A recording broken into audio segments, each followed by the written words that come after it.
Et on retrouve donc la deuxième partie de notre débat. Nos invités ce soir, on parle de cette affaire des écoutes de Nicolas Sarkozy, des derniers rebondissements, du fait que ça se retourne de façon aussi spectaculaire contre le gouvernement.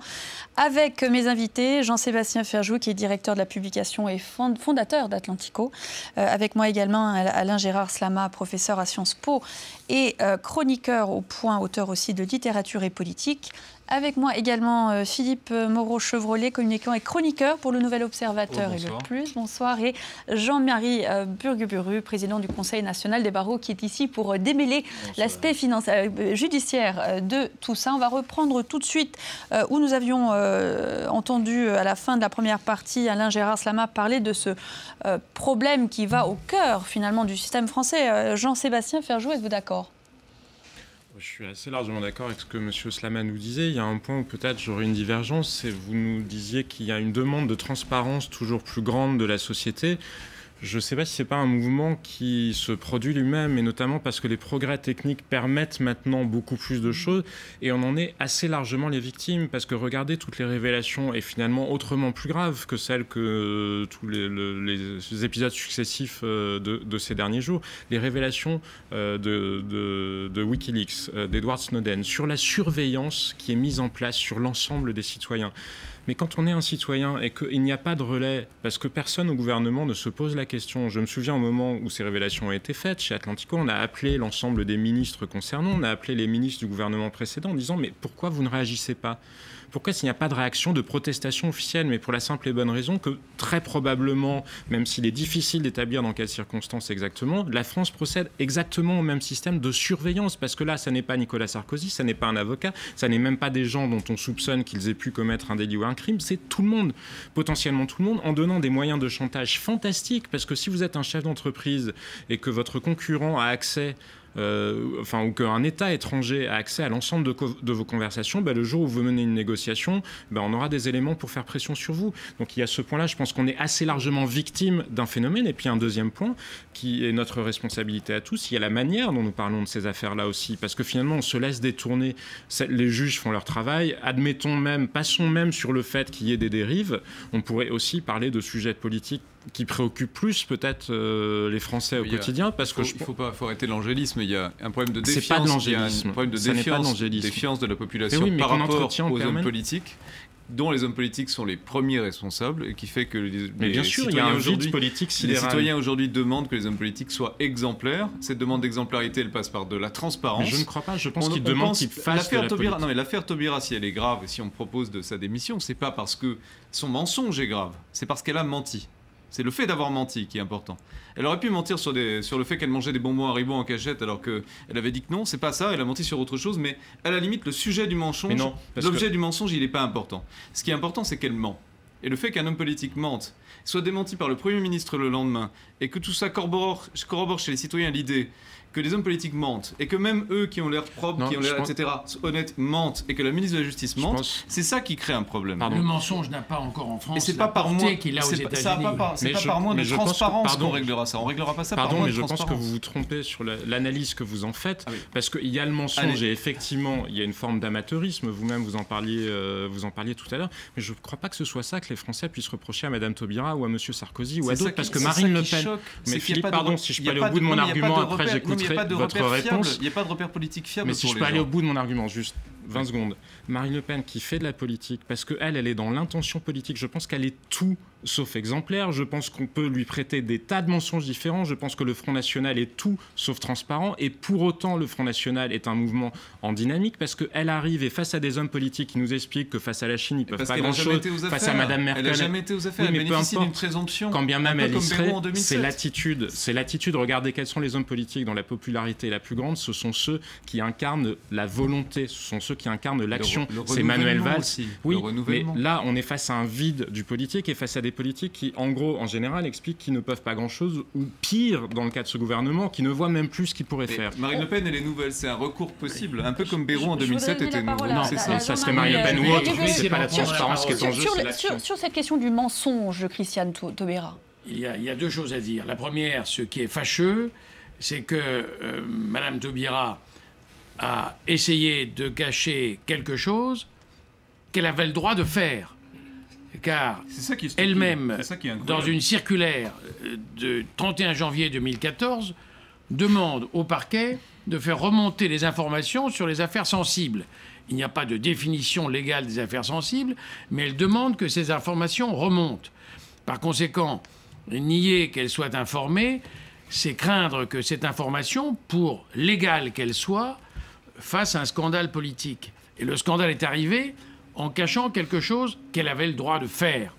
Maintenant, le deuxième point, c'est qu'il y a d'une part la connaissance de l'existence d'écoute et la connaissance du contenu. Le contenu est tellement vaste, plusieurs dizaines, voire centaines d'heures d'écoute ne peuvent pas être portées à la connaissance du ministre et même du cabinet. Mais le principe des écoutes, sans doute, et il est sain dans une démocratie que le pouvoir politique sache ces choses-là. On confond l'information et l'intervention. Et jusqu'à présent, je n'ai pas entendu dire que le garde des Sceaux, le ministre de l'Intérieur, le Premier ministre ou le président de la République seraient intervenus dans cette affaire. Nous le disions tout à l'heure, le juge d'instruction est un être indépendant. Certains pensent même qu'il l'est trop.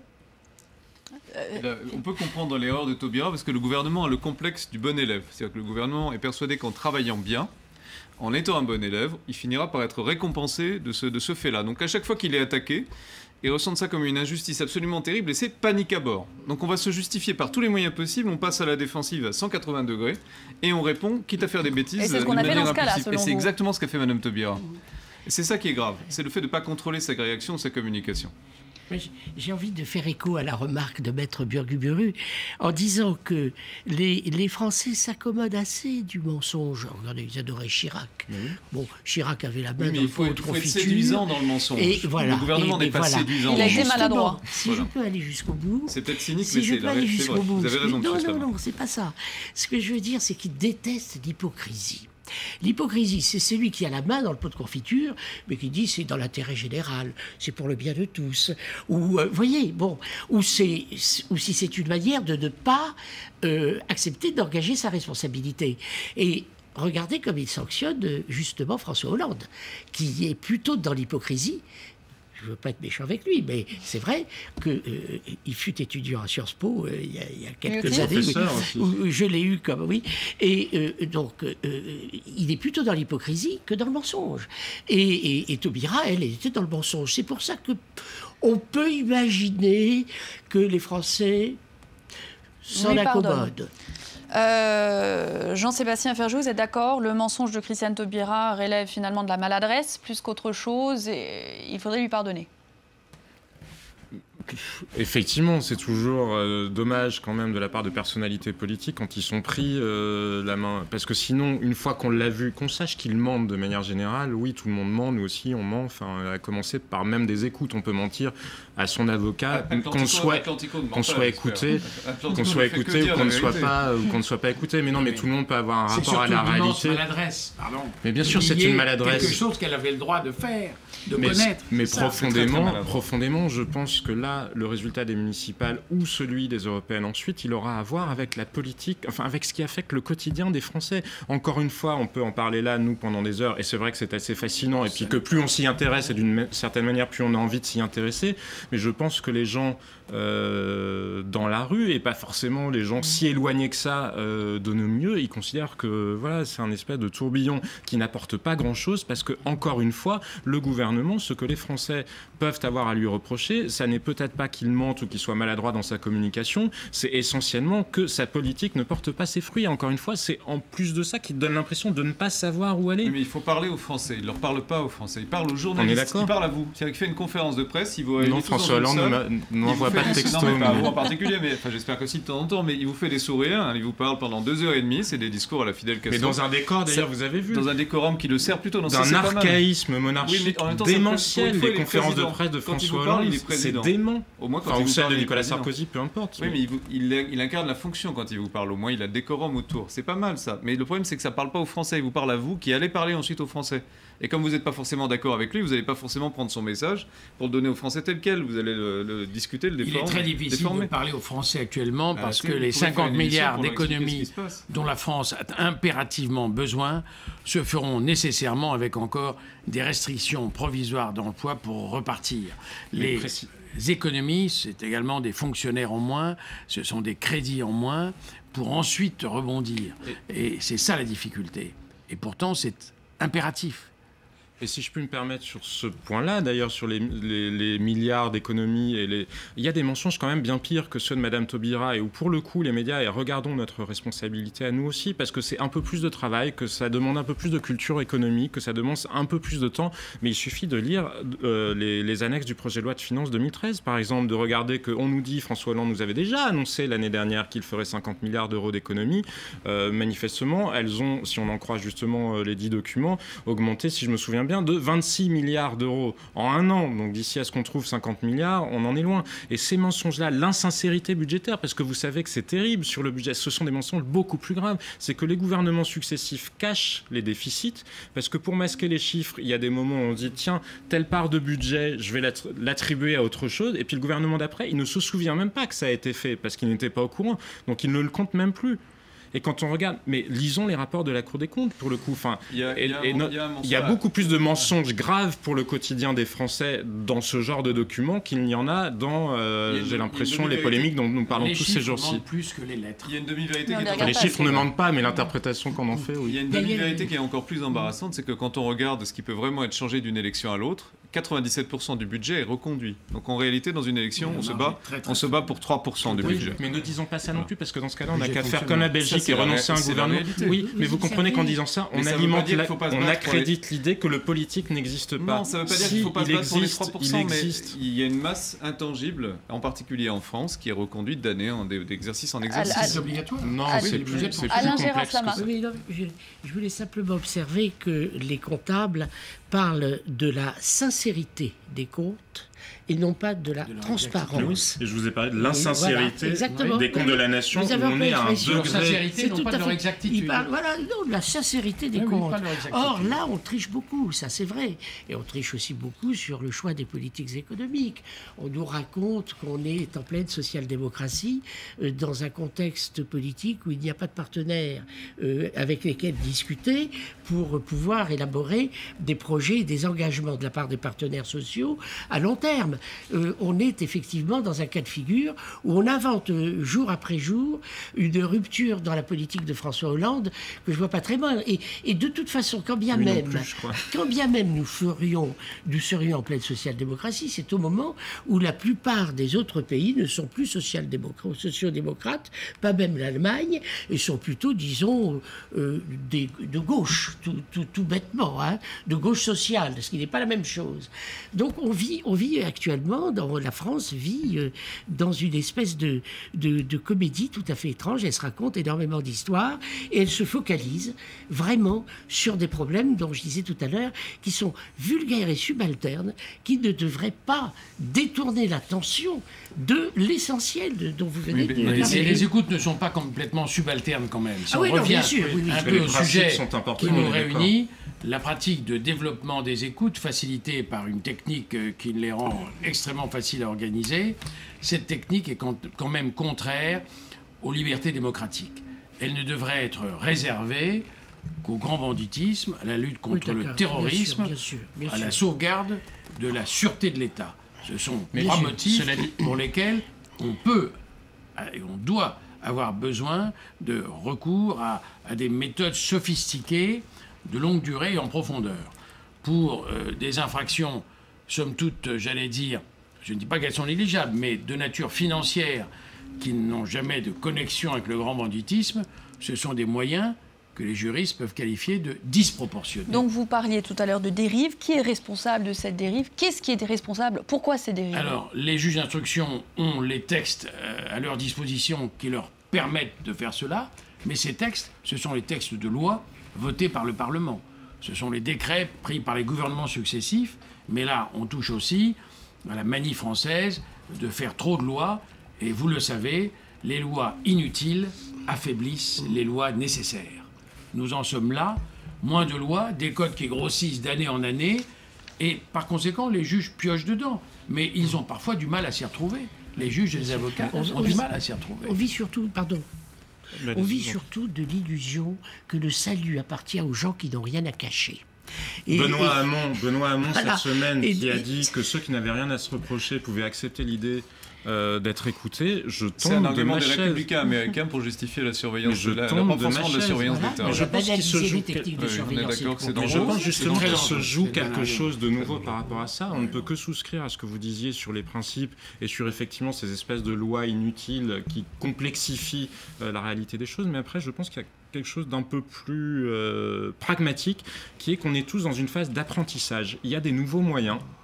Comme peut-être quand il y a eu la voiture, il a fallu inventer des règles de sécurité routière, etc. Je suis allé aujourd'hui porter plainte pour des écoutes sauvages dont j'ai été victime pendant un certain nombre de semaines. En tout cas, c'est la question que je me pose avec suffisamment d'indices pour que je me la pose sérieusement. Eh ben, ça m'a appris à faire autrement. Eh ben, il y a quelque chose qui est de cette nature-là aussi, parce que probablement ces affaires-là, on les voit maintenant, on les verra moins à terme, parce que les hommes politiques en question auront appris à ne plus parler au téléphone.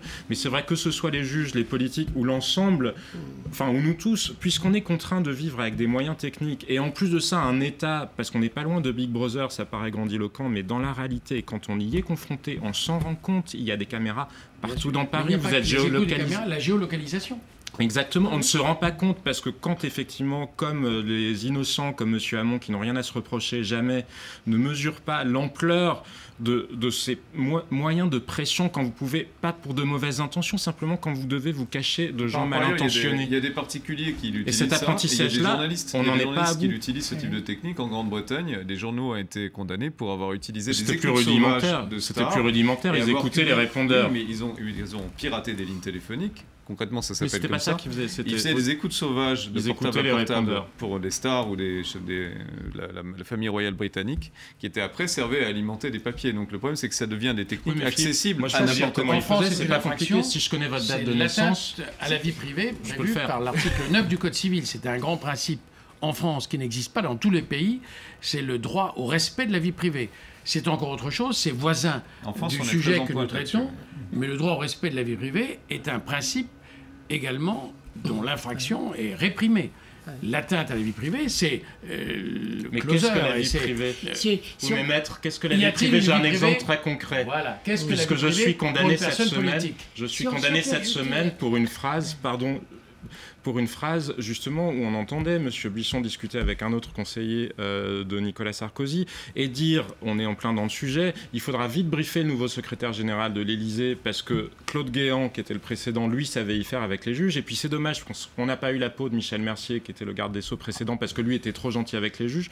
Et on m'explique que cette phrase-là, dont moi je considère qu'elle ressort de l'intérêt général quand même, elle fait partie de la vie privée au motif que, effectivement, c'était une conversation tenue entre deux personnes, privées ou pas privées, puisque c'était quand même deux conseillers de M. Sarkozy, deux conseillers proches, quand bien même ils n'étaient pas dans les organigrammes officiels.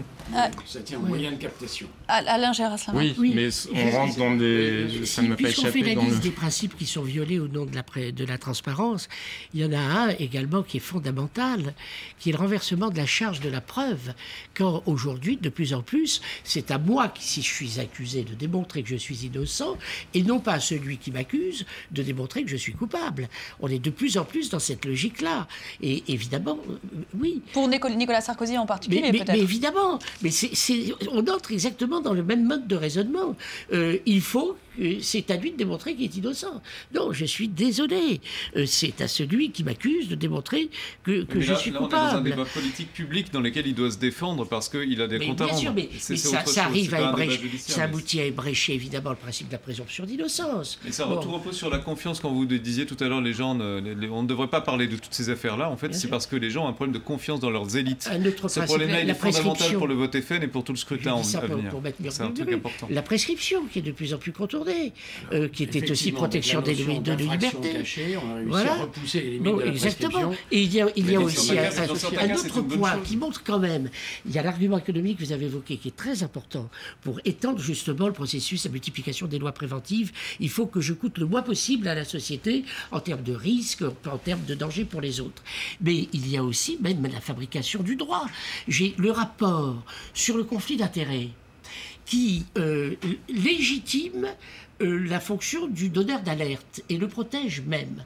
Hein, c'est-à-dire, au fond, celui qui va cafarder et qui va Mais non, dire mon il y a un voisin... citoyen du donneur d'alerte. Sans les donneurs d'alerte, il y a des situations d'abus dans les entreprises qui n'auraient jamais été dénoncées. Écoutez, oui. Il faut défendre Mais ces gens-là. est-ce qu'il faut Et surtout à donner payer à ça des indemnités à leur ancienne entreprise parce qu'ils les accusent de diffamation.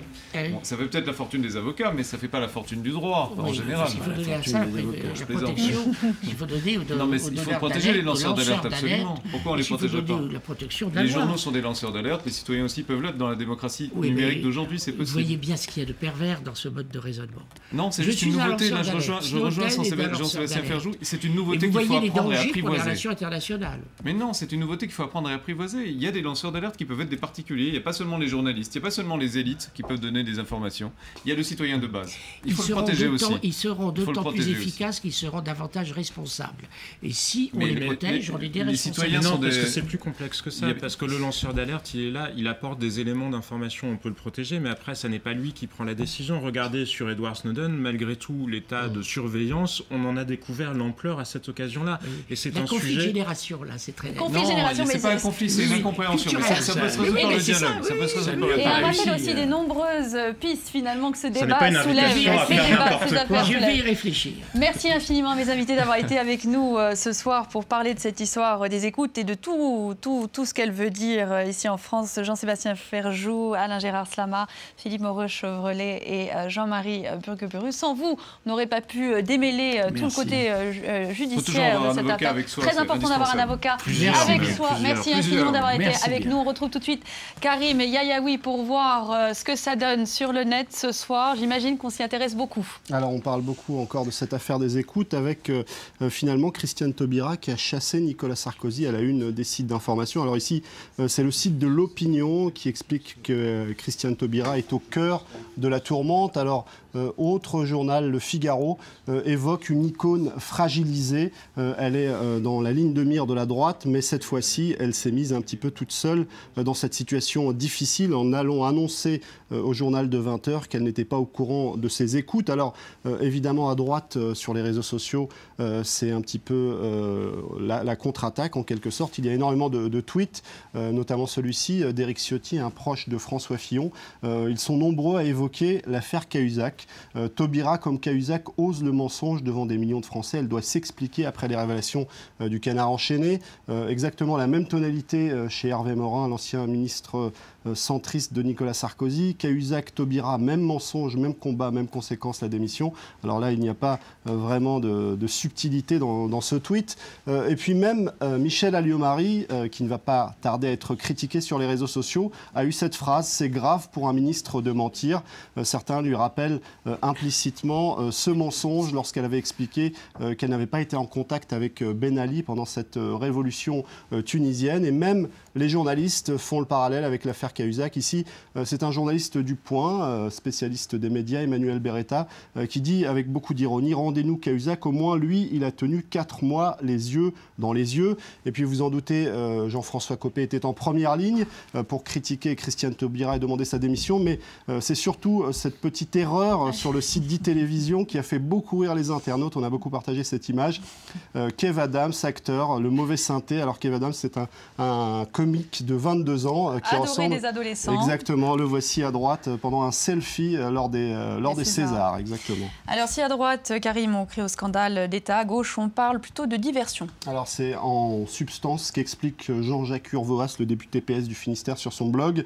Lui parle du théorème de Pasqua. Alors ce théorème, il n'est pas compliqué. En gros, quand vous êtes emmerdé, je cite Charles Pasqua, par une affaire, eh bien il faut créer une affaire dans l'affaire. Et si ce n'est pas suffisant, une affaire dans l'affaire, jusqu'à ce que plus personne n'y comprenne rien. En tout cas, Et c'est bien notre cas ce soir.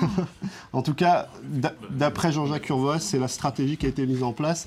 Et puis évidemment, un certain nombre de spécialistes ici sur le site de France Télévisions nous expliquent qu'évidemment tout ça, c'est une diversion habile de l'UMP. C'est le point de vue de Christian Delporte qui explique finalement on est sorti du terrain judiciaire et c'est plutôt une bonne chose pour l'UMP pour rentrer dans celui des petites phrases, du complot et évidemment tout ça largement relayé par les chaînes d'information continue mais aussi par les réseaux sociaux. Et dans les révélations aussi du Canard enchaîné, on a découvert le nom d'emprunt de Nicolas Sarkozy. Alors on en parle sur le site du Lab. Ce nom d'emprunt, c'est Paul Bismuth, qui n'était pas du tout au courant apparemment. C'est un ami, ou en tout cas il y a un ami oublié de l'avocat de Nicolas Sarkozy, puisque Paul Bismuth a été en classe avec Maître Herzog, et ça remonte à de très nombreuses années. Il n'avait plus de contact. Alors ce Paul Bismuth, évidemment, on n'a pas grand-chose à voir avec la politique. Ça fait 3 ans qu'il a quitté la France, qu'il s'est lancé dans l'immobilier en Israël. Il a envisagé de porter plainte avant de se dire que finalement, il était bien loin de toute cette tambouille politique. Il valait mieux en rester. Merci beaucoup Karim Yayaoui pour ce regard sur les médias. Merci encore à mes invités d'avoir été avec nous ce soir. C'est la fin du débat. Raphaël Kahn sera là dans un petit moment avec les derniers titres de l'actualité internationale. Ce soir, ce sera la suite de Paris Direct. L'information continue sur France 24.